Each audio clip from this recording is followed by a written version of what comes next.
Baran, tudo bem? Tudo Primeiro, ótimo, eu queria Ju. agradecer a sua presença Obrigado. aqui. Claro, né? Que você conte aqui um pouquinho para a gente sobre a sua história, sobre a sua jornada. Eu sei que ela vai inspirar muitas pessoas. E contar ali um pouquinho para a gente como que funciona essa parte dos seus frameworks que você desenvolveu para melhorar as pessoas aí no mercado. Que legal. Ju, obrigado por estar aqui hoje. Podcast diferente, já gravei alguns, nunca gravei numa obra, tô achando um barato. Tá me dando, inclusive, um déjà vu. A gente estava falando um pouquinho antes aqui de uma experiência que eu tive na minha vida, até sobre o tema que nós vamos falar um pouquinho sobre especialistas. Eu acho que eu não contratei os melhores especialistas para essa experiência que eu tive e a reforma que eu fiz na minha casa foi um pouquinho diferente daquilo que a gente planejou, né? Imagina. Depois, se quiser, a gente pode falar um pouquinho sobre isso certeza. Aqui com a turma. Mas é um prazer estar aqui, muito bacana esse negócio diferente do que vocês estão fazendo. Eu estou numa fase de vida, como você falou um pouquinho, sobre a questão da minha vivência, né? Então, eu comecei em tecnologia lá atrás, mais precisamente com consultoria, depois em tecnologia, fiquei até 2014 como executivo de algumas empresas, as chamadas Big Techs globais aí. Então, fazem 10 anos que eu estou, de fato, empreendendo, usando tudo aquilo que eu aprendi lá atrás. Eu, como uma base tecnológica, posso falar que parte do meu sucesso até 10 anos atrás foi em cima de eu conhecer tecnologia, então eu sou um especialista, sim, em tecnologia, mas principalmente um especialista em pessoas, em times de alta performance, de como a gente planeja, executa, gerencia, daí que vem os frameworks de como montar. Então, se eu tivesse contratado, por exemplo, alguém que tem esses frameworks, esse método para fazer esse negócio acontecer, com certeza absoluta, o sucesso seria outro, o resultado seria outro, o prazo seria outro, enfim, totalmente diferente. E a brincadeira que eu faço é isso, o que eu aprendi como executivo, crescendo essas empresas, não só de forma escalável, mas também sustentável, é aquilo que de 10 anos para cá eu uso como empreendedor, como empresário, como investidor, usando isso que a gente fazia para essas empresas globais e adaptando para as empresas locais, pequenas e médias, que querem ter um mesmo padrão ou uma mesma jornada como essas empresas têm. Desde lá, andei fazendo algumas coisas, uma delas foi a 99, criei essa estrutura que eu chamo de a minha nave-mãe, chamada TGP, que é a empresa onde a gente investe não só grana, mas graxa e gente, principalmente graxa e gente, que daí que vem a parte da nosso lado especialista naquilo que a gente faz, né? Então a gente junta essa visão de tecnologia do que a gente tem lá atrás, a capacidade de ver tanto a estratégia, a visão e como coloca isso em termos de gestão, e 100% focado em cima de pessoas, né? Hoje na Capital Concreto a gente está, além de escalando a parte de incorporação e de construção, nós estamos criando toda uma holding, um ecossistema, e essa parte é que eu sou especialista. O que eu falo do especialista no Capital Concreto sobre blocos, ou seja, sobre obras é Marcelo, Mar e tal. Eu sou especialista sobre os bytes, de como colocar esse negócio num plano, de como estruturar essas equipes para fazer esse negócio acontecer. Aí entra essa parte de inovação e tecnologia. Aí entra toda a parte de inovação, tecnologia, finanças, enfim, gestão, processos e tal, que essa é a minha mão direita, essa é a minha parte. E quando a gente combina esses negócios acontecem. A minha vida foi pautada em cima disso, né?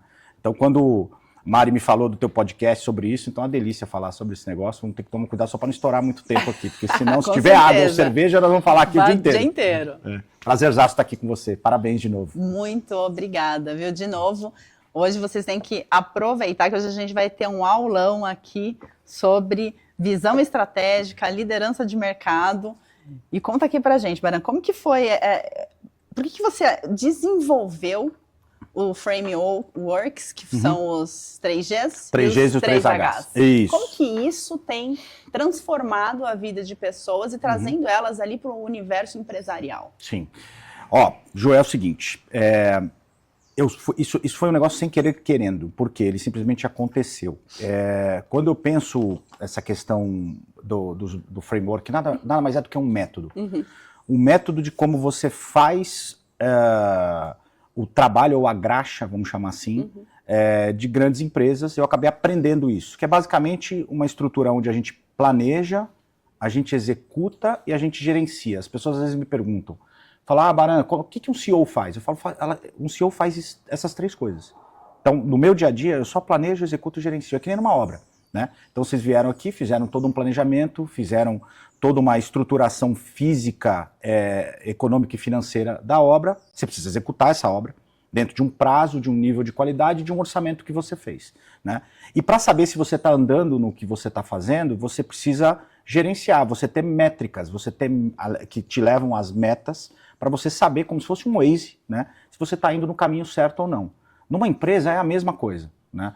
Então, eu acabei trabalhando, e a brincadeira até que eu faço, me pagavam super bem para eu aprender essas coisas, né?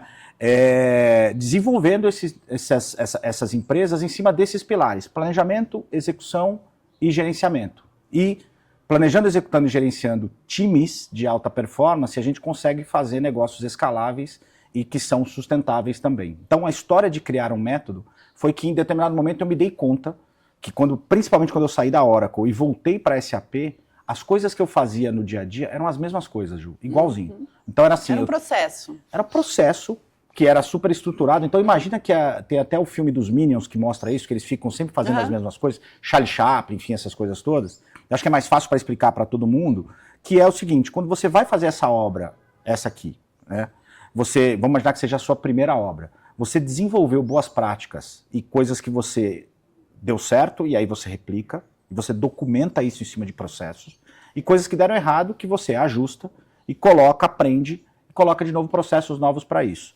A empresa é a mesma coisa. A próxima obra vai sair melhor, a outra obra vai sair melhor, e por aí vai. Quando a gente pensa na história do método, foi que eu aprendi, eu falo que eu hackeei essas empresas de como esses caras fazem os projetos e as obras deles há tantos anos, numa escala absurda, né? Então, quando você pega, por exemplo, Oracle está em 170 e tantos países, mais de 50 bilhões de dólares de faturamento, um número de funcionários absurdo, e quando você olha no mundo inteiro, tem obviamente a tropicalização da cultura, daquilo que faz sentido, mas a base de planejar, executar e gerenciar e a formação das pessoas é a mesma. Quando eu encontro ainda os meus colegas de Oracle, de SAP, é engraçado, porque a gente se conhece pela forma de pensar, a forma de sentar, a forma de tratar alguma coisa, o dialeto de como é que a gente fala sobre isso. Então, quando a gente pensa nessa história do método, nada mais é do que eu hackeei esse negócio, estruturei num modelo de como todas essas empresas fazem isso. Aí eu percebi que não eram só a Oracle e a SAP, mas é um modelo comum para todas as empresas, não só de tecnologia, mas todas as empresas escaláveis e sustentáveis no mundo.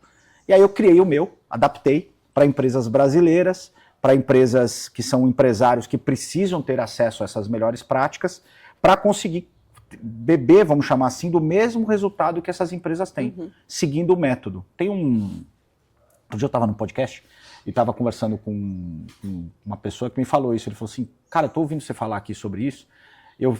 Depois de velho, eu comecei a aprender a jogar tênis. Eu sempre gostei de jogar tênis, né? E tênis é um esporte muito técnico, né? Que, como golfe ou outros, se você não tiver a técnica correta para você fazer isso, não é nem que você não vai conseguir jogar, você vai se machucar. Porque tem impacto, tanto impacto na raquete, impacto nos joelhos, enfim, você para, você corre e tal, e que você tem que ter um método correto para fazer isso. Quando você acessa um professor de tênis para te ajudar a fazer isso, ele, mais do que te ensinar a jogar tênis, ele vai te colocar e vai te modelar numa metodologia que ele aprendeu com outros professores, ou jogando, ou isso, aquilo. E ele te passa aquele modelo mental de como fazer isso, de como você fazer o movimento, de como você bater na bolinha. E aí, conforme você vai andando, você vai adquirindo novas capacidades para isso. Capacidade mental para você jogar, para você competir, né? Capacidade também de você conseguir fazer uma boa dieta, uma boa preparação para você não só jogar de forma recreativa, mas jogar de forma competitiva. E aí você vai subindo nesse processo todo. Quando a gente pensa nos 3Gs, nos 3Hs, a forma mais quais didática são os para isso. significados aí dos 3Gs excelente. e dos 3Hs, porque eu gostei muito. Que legal. Então vamos lá, vou contar para vocês sobre isso. Quando eu pego como eu me pego lá em 2012, 2013, começando a investir em startups, lá fora ainda aqui tinha muito pouco, não tinha o mercado de venture capital, de capital para investir em tecnologia com alto risco, não existia muito como tem hoje, né? Ele se desenvolveu muito nesses últimos 12, 14 anos. E nessa história, eu começava a ter, ainda como executivo da Oracle, vendo algumas empresas surgirem lá no Vale do Silício. Você foi um dos executivos mais jovens ali, né? Eu fui um dos mais jovens da Oracle até em determinado momento. Acho que ainda hoje eu fui um dos vice-presidentes sêniores mais novos da Oracle do mundo, com menos de 30 anos. Então, só um ambiente altamente meritocrático me proporcionou esse tipo de coisa, né? E eu fui aprendendo a desenvolver esse negócio lá dentro. E quando eu comecei a investir em startups, esses founders, esses empreendedores, eles precisavam de dinheiro, que é a história da grana, né? Que é o primeiro G, né? Que todo negócio precisa de grana, precisa de combustível. Então a gente vai fazer uma obra dessa, precisa ter grana para comprar de caixa, para comprar o terreno, para investir na obra, para contratar as pessoas, enfim, tudo absolutamente precisa de grana. Grana é combustível, né? O nosso corpo humano só funciona se eu tomo água, se eu consumo os alimentos, me traz as energias para dentro, eu consigo fazer. Mas não é só isso, eu preciso ter outras coisas, que aí vem a história dos 3Gs que eu vou contar para você. Nessa história da grana, eu comecei a perceber que quando eu investia, eu também sentava e conversava com eles e fazia tipo um processo de mentoria, de advisor, de consultoria, vamos chamar assim. E aquilo que eles precisavam, que era a grana, era uma das coisas importantes para o start do negócio. Mas, Ju, o que era mais importante, o que eu percebi conversando com eles, era que o que eles queriam de verdade era outra coisa. Era aquilo que eu chamo de graxa, que é o segundo G, que é a minha capacidade, o meu conhecimento, é a minha sabedoria, que é a diferença entre conhecimento e sabedoria. Conhecimento é aquilo que eu sei, sabedoria é aquilo que eu coloco em prática, né? E o que eles queriam saber era a minha prática de como fazer gestão do negócio, de como contratar as pessoas, de como montar uma máquina de vendas, de como montar um modelo de branding, como fazer um redesenho do produto para eles para uma nova fase do que eles estão fazendo, enfim, coisas daquilo que eu já fazia no meu dia a dia. E esse negócio começou a me chamar a atenção no primeiro investimento, no segundo investimento, e eu falei, putz, tem alguma coisa aqui bacana, tem um mercado que está se movimentando para aportar grana, que é natural, um mercado novo, porque isso já acontecia em um zilhão de outras coisas, mas no mercado de venture capital para startups de tecnologia era novo. E esse negócio veio na minha cabeça. E eu comecei a desenvolver isso e falei, então esses caras precisam de grana, além de grana, eles precisam de graxa. Graxa seria a minha capacidade de fazer isso. Como eu sentava para falar com eles, eu repetia absolutamente tudo do que eu já fazia. Então, toda a mentoria, ou o advisor, ou isso, aquilo, me dava um trabalho danado para repetir as mesmas coisas. E aí eu comecei a criar método para isso. Como se fosse assim, então agora faz isso, então uma planilha, um frame para fazer isso, tem aqui meu projeto. Eu fui colocando isso e de repente isso começou a nascer como uma caixa de ferramentas para isso. Falei, opa, tem um negócio nascendo Criei aqui. algo, né? Criei algo, né? E que quando eu parei para pensar e olhar para trás, a própria Oracle, a SAP e a Xerox já tinham me ensinado com a caixa de ferramenta deles. E aí isso me deu um tique na cabeça. Falei, bom, e no final do dia, da onde saiu o terceiro G, foi entender que absolutamente tudo é sobre pessoas, é sobre G de gente, né? Então eu fazia todo o capital, a grana, toda a minha capacidade de planejar, executar, gerenciar e treinar a galera, que é graxa, para que as pessoas executassem isso da maneira correta. E aí surgiu a primeira visão na minha cabeça de que todo negócio, seja ele pequeno, médio, grande, em qualquer lugar do mundo, ele precisa de 3 Gs. Ele precisa de grana, ele precisa de graxa, ele precisa de gente para conseguir ter sucesso naquilo que ele está fazendo. Pode ser em construção, pode ser no nosso ramo de incorporação, pode ser em tecnologia, em varejo, em qualquer coisa. E que, quando eu fui entendendo esse processo, entre os 3 Gs, tem um G que era, quando eu comecei a falar com esses founders, tinha características muito comuns deles e que era um pouco diferente de onde eu vinha. Eu venho do mercado de consultoria, de tecnologia, de empresa grande, e que o que eu tinha ali como característica clássica, que eu chamo de mão direita, para os destros, para quem é destro, a minha mão melhor é a minha mão direita, eu tinha características que eram um pouco diferentes desses caras. Isso começou a me chamar a atenção também. E o que era? Aí eu vou não contar ainda primeiro o que era a minha característica, mas vou contar a característica deles. Esses caras eram caras que eram altamente criativos, eles conseguiam ter uma visão de inovação fora, e olha que eu já estava no mercado de inovação super grande, né? Fora da caixa.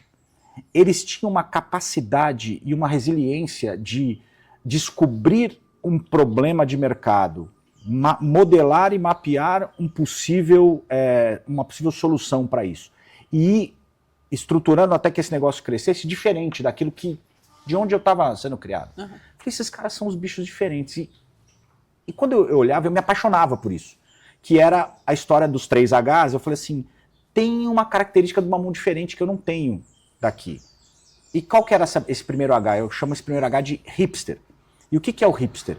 Ele é o cara que cria a solução, ele entende um problema de mercado, ele cria uma possível solução, ele estrutura esse primeiro processo e faz aquilo que eu entendo das empresas, que vai de 0 a 100. Então, ele consegue fazer isso de uma forma muito, muito forte, muito assertiva, que eu, por exemplo, não consigo fazer. Porque eu fui criado e tenho mãos direitas diferentes disso. E que quando você pensa sobre isso, quando você pega, por exemplo, a Capital, Mari e o Marcelo, eles têm essa característica, por exemplo. Isso que me chamou a atenção na própria Capital e em todos os outros investimentos que eu fiz. Marcelo e a Mari pensaram num modelo diferente de incorporação, criaram um possível modelo, inclusive disruptando o que estava lá dentro. Sim. Testou, funcionou e o negócio começou a crescer. Pum, cresceu. Ótimo. Aí tenho aqui a estrutura hipster para fazer isso. Porém, eu estou falando tudo na vida, existe luz e sombra, eu estou falando a parte de luz, do que é essa característica. Então, tem aqui essas luzes aqui embaixo da mesa, tem sombra. Qual é a sombra que é a mão esquerda desse hipster? Não gosta de rotina, não gosta de disciplina, tem uma dificuldade danada de planejar, tem uma dificuldade danada de você ter uma estrutura repetitiva o tempo todo, exato, que quando você cresce a sua empresa de 0 a 100, ele não é tão importante essa mão direita, mas do 100 a 1 milhão, você precisa ter isso, você precisa ter outras coisas, outras mãos direitas para fazer esse negócio acontecer. E do ponto de vista do ser humano, o ser humano ele tem essas características que são como se fossem dominantes dele. E eu dou esse exemplo, eu não consigo criar nada. Então quando eu vou criar alguma coisa do zero, é ruim, é torto, é a minha mão esquerda fazendo isso. Porém, a característica que eu tinha mais forte naquele momento, que era um executivo, um alto executivo de empresa de tecnologia, era uma característica que eu desenvolvi, que eu ainda não sou esse segundo H, que é uma característica que eu chamo de hacker. Imagina o seguinte, numa obra, você tem que ter alguém que pensa na arte, e pensa no que esse ambiente aqui ele vai surgir, que ele imagina e desenha como é que esse negócio vai acontecer. Alguém precisa colocar e fazer a engenharia disso para que esse negócio não caia, e é uma característica diferente desse arquiteto que está aqui. Ali, sim.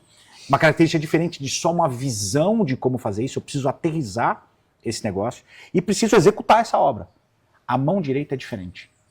E eu falei, tem uma complementaridade importante aqui. E aí eu falei, acho que está nascendo algo diferente sobre essa história do G de gente, né? Então eu preciso ter, sim, num negócio, caras que pensam fora da caixa, que têm a visão que criam. Se fosse um restaurante, é o chefe de cozinha. Ele cria muito bem todas as receitas, cria até o menu, faz o processo todo do restaurante, mas não é ele que vai cuidar, por exemplo, do salão. O restaurante não é feito só de salão. Uma obra não é feito só de um excelente projeto, de um 3D bacana que nem a gente viu daqui. Eu preciso executar esse negócio. E eu preciso ter uma característica, que é a característica de hacker para fazer isso, que traz uma luz daquilo que é sombra para essa turma de disciplina, de estruturação, de processo, de número, de pace dessa história. Esse cara aqui não quer saber de pace. Ele acorda de manhã e fala, puta, agora eu vou construir uma casa desse jeito. E aí fala, cara, tá bom, mas que lugar? Quanto é que nós vamos pagar no terreno? Né? Quanto é que vai ser o custo da obra? Quem que a gente vai contratar para fazer isso? Então tem outra mão direita que se junta para isso. Nesse momento começou a aparecer o hipster e o hacker, que é o arquiteto e o engenheiro. Quando eu posiciono essas luzes, some quase tudo de sombra desses dois, à exceção de uma parte, pequenininha, mas importante pra caramba. Que aí volta de novo na minha visão daquilo que eu aprendi mesmo sendo um cara de tecnologia, e eu precisei desaprender algumas coisas para enxergar isso, que tudo na vida é feito de gente. Então assim, aqui, quem que tá fazendo a obra? Gente. Para quem que vocês vão vender? Pra gente. Quem que investe junto com vocês nesse treco? Gente. Quem vai vender esses equipamentos, essas coisas todas? Gente. Tudo, absolutamente tudo na vida é feito de gente. E aí eu vim num ambiente de tecnologia, um ambiente estruturado e tal, que por muito tempo me falavam que eu entendo pra caramba de tecnologia, eu entendo pra caramba de coisas de software, de hardware e tal. Eu não entendo de gente. E hoje eu falo, e hoje não, já fazem 10 anos que eu declarei isso. Tudo, absolutamente tudo na vida é sobre gente. Se você não entende de gente, você não entende de negócio. Gente precisa de gente. Gente precisa de gente. E aí vem a história do terceiro H, que esse é o que eu nasci com essa mão direita. E eu por muito tempo, de uma certa maneira, não botei para fora, não deixei aflorar. Que é a história do hustler. O que é o hustler? É o cara que cuida de gente. Que tipo de gente? Dos clientes, para que a gente consiga vender e entregar os produtos e os serviços da melhor maneira possível e que foi contratado. Dos parceiros e dos fornecedores, para que 1 mais 1 seja 2, 3 e 4. Dos investidores, que eu sou investidor e tenho investidor, eu sei, a gente é chato pra caramba, precisa cuidar. E tem gente que fala, pô, eu não aguento esses caras, isso aqui. Eu tenho que cuidar, tem que vender a empresa. Não é vender só o produto da empresa, tem que vender a empresa. E finalmente dos colaboradores, para que a gente consiga atrair e reter os melhores talentos, para que a gente consiga fazer toda essa roda girar. Então, quando esse negócio caiu minha ficha na cabeça, eu falei, eu tenho minha mão direita, que é hustler. Eu sou um cara de gente. Que eu aprendi a ser hacker, mas eu ali de 0 a 10, eu tiro 8, que para algumas coisas pode ser bom, para outras coisas talvez não funcione, eu preciso ter um outro nota 10. E hustler, eu tenho uma nota, o hipster, eu tenho uma nota super baixinha. Eu não sou um cara super criativo, eu não sou um cara que consegue botar de pé esses ovos que a gente fala de uma forma super bacana. E para fazer isso, muitas vezes as empresas, que aconteceu comigo, elas acabam querendo que o próprio founder ele queira fazer essas 3 capacidades básicas para fazer isso sozinho. E é muito difícil, porque normalmente das 3, ele vai ter uma mão direita mais forte, uma outra mão mais ou menos, e com a mão esquerda é que acaba prejudicando todo o negócio. E aí surgiu na minha ideia, na minha cabeça, de que todo negócio precisa ter, ao invés de um super-herói, que às vezes ele quer ter as 3 coisas, do ponto de vista de ciência, do ponto de vista de antropologia para isso, e que ele no máximo ele vai conseguir ser um pato, que ele vai querer voar, nadar e andar, não vai fazer nada direito. Não vai conseguir fazer nada. E toda empresa precisa, na verdade... Eu acho que a maioria dos empresários começa assim, né? Sempre começa assim, Ju. Tudo sozinho, Sempre né? começa assim, tudo. Esse é o ponto. E eu aprendi com o Larry Ellison, que é o fundador da Oracle, que ele se juntou com uma hacker, que é a Safra Catz, que é a CEO da companhia há décadas. Ele é um dos caras que é um dos caras mais ricos do mundo, no top 10 há décadas também. Hoje deve ser top 3, top 5, por conta dessa visão que ele tem. Se juntou com uma pessoa melhor do que ele, com a mão direita de hacker, e que a partir daí trouxeram o Mark Hurd, depois o Mark Hurd já falecido, trouxeram outras pessoas para fazer o papel do hustler. Todo negócio, absolutamente todo negócio, precisa ter essas 3 características, não só no cap table, mas também na estrutura de baixo. Então, todo negócio precisa ter a característica hipster, hacker e hustler. Onde eu aprendi isso? Investindo. Não vi em lugar nenhum.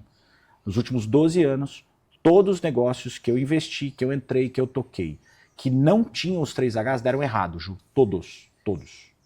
E todos os negócios que deram certo tinham os 3 Hs. Então, a partir daí, eu desenvolvi mesmo esse treco, virei noites e noites afim e tal, desenhando e falando, agora todo o meu modelo de investimento precisa estar pautado em cima do framework dos 3Gs e baseado para que eu consiga fazer a estrutura dos 3 Hs, onde eu tenho sócios que se complementam com mãos direitas e, ao mesmo tempo, eu estruture todo o time para fazer esse negócio acontecer. E aí abriu como se fosse uma cortina assim na minha frente, de que ficou muito mais fácil, né? Nada mais era, não só para frente, mas para trás. Eu olhava para assim, caraca, era sempre assim. Então foi uma forma que eu criei de um método de fazer esse negócio acontecer. Então quando você olha, do ponto de vista da capital agora do que a gente está fazendo, a capacidade hipster foi excelente até onde a gente está. Mas para onde a gente vai, eu preciso do hacker e do hustler. Então eu me juntei com o Mari e com o Marcelo nesse processo para fazer esse rolê, que nem eu falo, né? Para onde a gente vai, então visando o IPO, o evento de liquidez do que a gente está vendo para frente, que funcionou muito bem até os 10 empreendimentos que a gente fez agora, mas daqui para frente eu preciso pensar em governança, em compliance, eu preciso pensar em como é que eu monto minha máquina de vendas estruturada para isso, toda a minha questão de branding, preciso criar todo o modelo de remuneração variável para essa turma, preciso pensar em pessoas e cultura e todo o código de como eu faço esse negócio, que é a base de tudo isso, enfim. O rolê daqui para frente, ele precisa de outras capacidades. Exato. E que quando a gente conseguir chegar lá em 2028, vão precisar de outras capacidades. Aí vai se adequando com... Então, tentando explicar rápido esse processo dessa pergunta que você me fez, foi basicamente daí. Uma visão de para trás de como é que essas empresas fizeram, uma experiência prática do que aconteceu comigo, e a partir daí eu criei esse método para pelo menos para mim ou para quem estiver comigo, mitigar em muito o risco do insucesso, ou seja, para que esse negócio não aconteça, onde a gente coloca essas estruturas, siga um trabalho, um modelo de planejar, executar e gerenciar, baseado nas empresas que já fazem isso. Nada mais é do que isso, ele só é adaptado, entendeu? Baran, confesso para você que o meu rolê foi muito parecido com esse começo, né? Eu achava que eu era capaz de fazer tudo sozinha. Obviamente, não fui capaz de fazer tudo sozinha, né? E hoje eu vejo muito os Hs dentro do que nós estamos fazendo hoje, que é a Grout, né? Então, nós temos ali especialistas do mercado imobiliário que vai cuidar do projeto, que vai escolher o melhor produto para o investidor, que vai fazer toda essa frente com fornecedores, o investidor, as pessoas dentro do canteiro de obra, eu que faço toda a parte da gestão da obra, como ela deve funcionar. Temos o Bruno que faz toda essa visão estratégica de fornecedores com investidor, temos a parte arquitetônica e juntos a gente elabora algo grande, né? Então eu identifiquei, você falando ali, eu me identifiquei muito nessas características. É isso daí, é isso mas daí. A gente tem muito que aprender aqui. Sim. Mas falando aqui um pouquinho do mercado imobiliário, o que você, como um cara totalmente de tecnologia, inovação, vindo de Oracle, de empresas assim, muito voltadas para essa parte de tecnologia, o que você viu dentro do mercado imobiliário? Hoje você faz parte aí da Capital Concreto, que a gente também é muito fã. Eu faço parte também de um projeto bem bacana lá dentro. Projetaço, inclusive. Lindo, vocês estão vendo direitinho dele, aí, né? Tá usando todas essas tecnologias aí. Super. Ótimo. Mas conta pra gente, o que trouxe você para o mercado imobiliário? Sim. Olha, Ju, vou te falar uma coisa.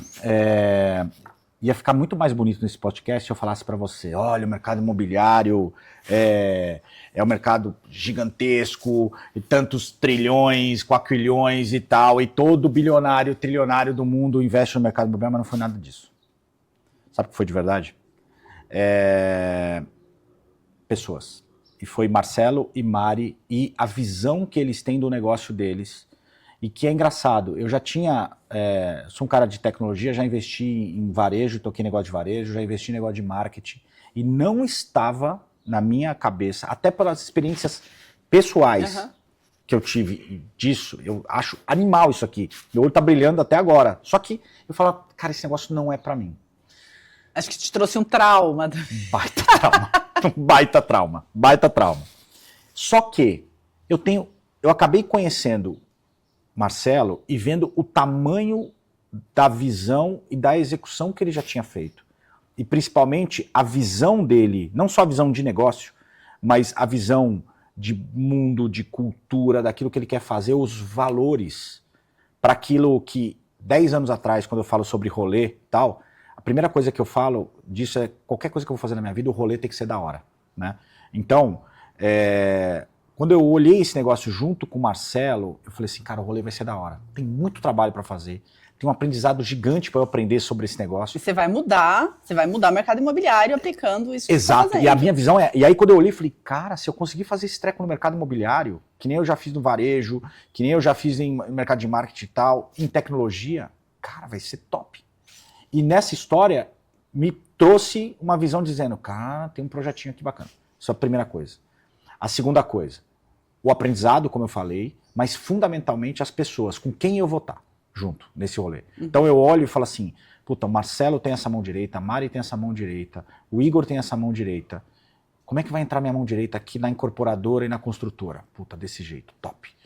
Puta, a partir daí, qual é a visão que eu trago para eles, que o Marcelo também tinha essa visão, mas ele não sabia como fazer, que é a visão do ecossistema, de você olhar toda a esteira desse mercado e como é que você consegue dar o próximo passo visando no ecossistema. Então a visão do Capital Hub, a questão da agência de marketing e toda a questão de influência, a questão de toda a empresa de decoração que a gente tá vendo, a história do Clube M, a questão futura da financeira, do banco, de como estruturar isso em um grande centro de serviços compartilhados, que é de onde eu venho lá atrás. Então quando eu olhei, eu falei, cara, tem uma tese aqui que funciona. Mas fundamentalmente não foi nada, absolutamente nada do que poderia ficar super bonito aqui, mas foram as pessoas. Se não fosse Marcelo, Mari, principalmente, eu não estaria no mercado imobiliário hoje. Essa é a primeira coisa. Juntando esses dois trecos, dá para fazer um barulho danado. Então foi a partir daí que veio a segunda história de criar uma tese para esse negócio. E eu falei, agora, fora investir grana, eu vou investir a minha graxa nesse processo. Vai pôr a sua mão lá dentro. Vou pôr a minha mão, né, nisso. E a terceira coisa, trazer gente boa, além da gente, para fazer esse negócio acontecer nesse modelo e criar um outro case. Eu sou movido, Ju, por transformação. Quando eu olho isso daqui, que nem vocês estão fazendo aqui, eu consigo enxergar, não é só no 3D, mas eu consigo enxergar as pessoas aqui dentro, tudo que vai acontecer. E eu faço isso com empresas já há muito tempo. Meu pai, um tempo atrás, virou para mim e falou o seguinte, há uns 20 anos atrás, falou, filho, você tem uma capacidade diferente de transformar coisas. Você pega uma coisa que está aqui e deixa esse negócio melhor. E aí que vem a história do rolê. Eu falo, pô, eu gosto desse rolê de pegar um negócio aqui transformar em outro e transformar melhor. num negócio melhor. Eu tentei fazer isso com a minha casa. Tá ficando melhor, mas num custo absurdo, tá? Porque eu não tenho a manha de fazer isso. Já fiz isso no meu sítio de Boituva, consegui fazer esse treco. Foi lá, inclusive, que ele me falou. Ele falou, cara, eu não consegui enxergar quando você me explicava o que você ia fazer. Eu comprei um sítio super antigo e eu já imaginava o que eu queria ser. O meu sonho era ter um gramado e ver através de uma janela, de uma varanda, esse gramado acontecendo. Esse era meu sonho. Tem gente que sonha com outras coisas. Esse era meu sonho. Então esse foi um dos sonhos que eu consegui realizar na minha vida. Um gramado super grande e fazer isso. E quando eu achei esse lugar, ele estava super judiado, era super antigo, só que ele tinha alma. Ele tinha aquelas janelas antigas de ferro e tal. E eu transformei esse negócio. Foi engraçado, porque ele já viu outros rolês que eu tinha feito. Ele falou, cara, você tem o dom de fazer isso. E eu comecei a perceber que eu transformava coisas. Aí eu comecei a perceber que eu transformava empresas como executivo, como investidor, como consultor, mentor e tal. E de verdade, agora de uns anos para cá, eu acabei reconhecendo que eu transformo pessoas. Você faz um retrofit nas pessoas. Eu ia falar sobre isso, você tirou a palavra da minha boca. Eu faço um retrofit em coisas, em empresas e pessoas. E isso é o que me dá o KPI. Eu tô falando, tô todo arrepiado aqui de dizer isso. Isso é o meu KPI de vida, é o meu indicador de vida, de sucesso. Então quando eu olho, eu falo assim, o que eu vou pegar disso daqui e vou levar do ponto A ao ponto B? E o que essa galera que está aqui comigo do ponto A ao ponto B vai conseguir trazer de valor, de prosperidade, de felicidade, de fazer esse negócio acontecer. Então quando eu olho isso, esse é uma outra chavinha que virou na cabeça também. A gente brinca hoje na capital que o nosso negócio principal não é construir prédio, vender apartamento. O nosso negócio é de gente. A gente cuida de pessoas. E como é que a gente cuida de pessoas? A gente cuida primeiro, das pessoas que são os nossos investidores, os nossos clientes. A gente cuida das pessoas que são os nossos colaboradores, os nossos parceiros. E principalmente a gente cuida da gente. Nós precisamos um cuidar do outro. Nosso, da família, e que isso é fundamental. Quando a gente vende para fazer esse rolê acontecer, o que a gente vende? Nós não vendemos apartamento, nós não vendemos investimento, a gente vende felicidade. E a gente declara isso. E qual é a felicidade que a gente vende? Para o investidor é a TIR, que ele vai ter, é o retorno, enfim, é a satisfação. Então é um produto financeiro lastreado no imóvel, top, beleza, ele vai olhar por esse lado. O cara que vai morar, a persona, o ICP que a gente fala que vai morar, ele não compra um apartamento, está comprando um lar, é uma felicidade, uma realização. Então nós precisamos tratar desse jeito, né? E quando a gente fala sobre isso, o que a gente entrega de verdade é prosperidade. Prosperidade eu entrego para o meu investidor, para o meu cliente que vai morar lá, eu entrego para as minhas pessoas e para os meus colaboradores e tem que entregar para a gente. E quando esse negócio acontece, aí o rolê fica da hora. Tem a transformação. Aí tem a transformação. E para fazer isso a gente usa método, que são os 3Gs e os 3Hs, né? Maravilhoso. E traz especialistas para fazer isso. Espero que vocês aí tenham anotado, porque olha, vai fazer muita diferença. Cada vez mais ele vem transformando vida de pessoas. Sim. Para trazer essa melhoria aí, formando novos CEOs, né? É isso aí, é isso. Essa é outra história que as pessoas vêm falando para mim. Bem falado, Ju, sobre isso, que eu esqueci de comentar nessa história. As pessoas, às vezes, nesse meu rolê, por onde eu passei, eles acabam vindo atrás de mim dizendo o seguinte, como é que eu me transformo sobre CEO? Mas e aí não é CEO, e eu falo isso, não é CEO de botar no LinkedIn, não é isso. É CEO de como um CEO pensa, a mentalidade de um CEO. E é o que eu falo, um CEO faz 3 coisas todo dia, é o que eu faço todo dia. Eu planejo, executo e gerencio. E quando eu planejo, executo e gerencio, meu principal função na empresa é dar a direção. Então assim, o que um CEO de uma empresa pica gigante ou de uma empresa pequena faz, é a mesma coisa. O mesmo processo. E aí tem um método para fazer isso. E quanto mais a gente treinar as pessoas, quanto mais a gente trazer as pessoas para o mesmo nível de visão, de lucidez daquilo que a gente está fazendo, o nosso trabalho fica mais fácil. Né? Porque aí o cara sabe qual é o rolê que a gente está. Ele sabe para onde a gente está hoje, para onde a gente está indo, qual é o papel dele no meio desse processo, quais são as metas e as métricas que a gente vai seguir. E aí toda essa parte chata do método que está lá atrás, eu acabo tentando transformar de um modo didático, que a galera compra o rolê para fazer esse negócio acontecer. E o papel também do CEO nessa história de dar a direção é vender a direção. Eu preciso que todo mundo esteja comigo para fazer isso. Né? Então essa é uma forma que eu tenho de fazer esse rolê, de falar, vou formar CEOs por aí. Mas não é CEO para botar no LinkedIn, é CEO do negócio, do rolê, da vida. Né? Pôr a mão ali na massa com as pessoas. É isso daí. Agora eu acho que eu ficaria aqui com mais umas 3 horas batendo um papo, porque é maravilhoso conversar com especialistas, né? E você que veio ali do mercado, assim, totalmente diferente do imobiliário, né? Tá aqui hoje com a gente é uma honra.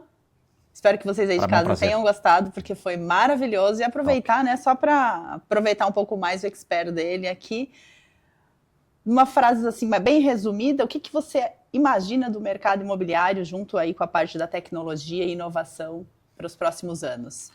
Ju, é o seguinte, Marcelo me ensinou isso. Tudo, de alguma maneira, está ligado ao mercado imobiliário. Nós estamos aqui dentro de um ativo imobiliário, a gente mora no mercado, num ativo imobiliário, a gente trabalha num ativo imobiliário, enfim. Tudo, absolutamente tudo, está colocado em cima disso. Né? E, óbvio, nós precisamos ver o que acontece na economia, na política, para falar sobre isso. Mas hoje, com a lucidez que eu tenho hoje, é difícil bater qualquer coisa no longo prazo, e no curto também, de retorno, e não só retorno financeiro, mas um retorno de prosperidade mesmo, do que teria no mercado imobiliário. Esse negócio eu não falaria antes, porque antes eu olhava e falava, é um modelo de investimento como qualquer outro. Hoje eu consigo entender com uma outra lente, com uma outra visão sobre esse negócio, e eu de alguma maneira, sem querer e não me planejei, me apaixonei por isso.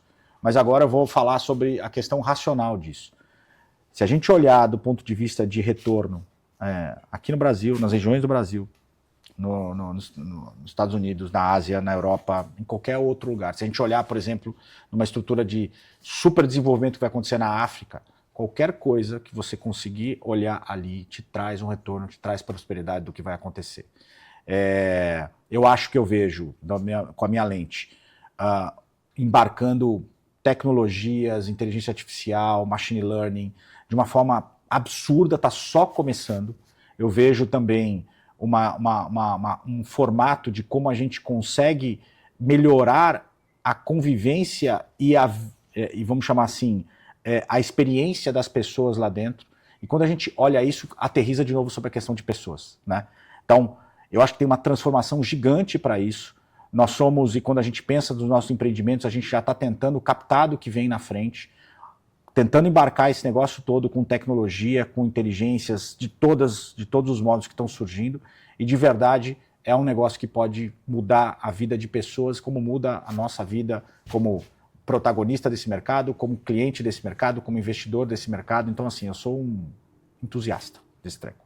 Então, assim, quem não está ainda no mercado imobiliário, galera, vocês não sabem... Eu me faço a pergunta por que eu não entrei antes, né? Então a brincadeira que eu faço com o Marcelo Camargo, eu falo assim, por que a gente não se conheceu antes? Né? Verdade. Então assim, quem não tá, venha. E já teria ajudado mais ainda a gente aqui do mercado imobiliário a melhorar sempre, né? Todo mundo, ia ser bom para todo mundo. Então assim, certeza. O rolê do mercado imobiliário é o rolê, assim, em todos os sentidos. Então, vai ser lindo, né?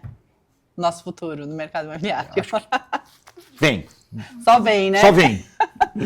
Maran, muito obrigada pela sua participação, por compartilhar toda essa sua experiência, o know-how, os seus 3Gs, os 3Hs e como que isso tem transformado a vida das pessoas. Muito obrigada por compartilhar isso tudo com a gente.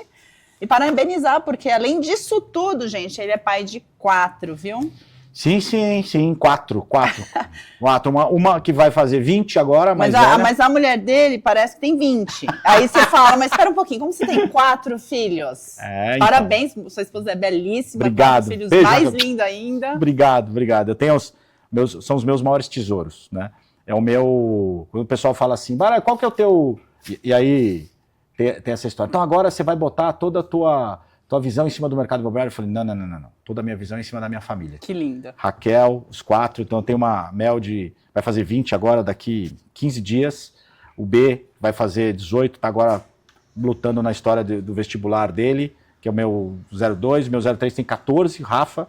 E a Maria Isabela, baixinha, que tem 10 meses aí, que tadinha, tá com febre, tá aí melhorando, mudando de tempo, ferrou, e que vai dar, daqui a pouquinho tá boazinha de novo, mas essa turma aí bacana, esse é o meu maior investimento. Parabéns pela Então, família, ela é maravilhosa, sua família é muito linda, eu acho que de coração. isso incentiva, né, cada vez mais a gente fazer o melhor. Com certeza.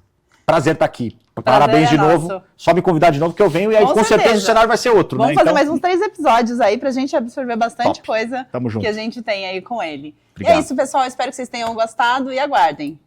Mais episódios estão para acontecer.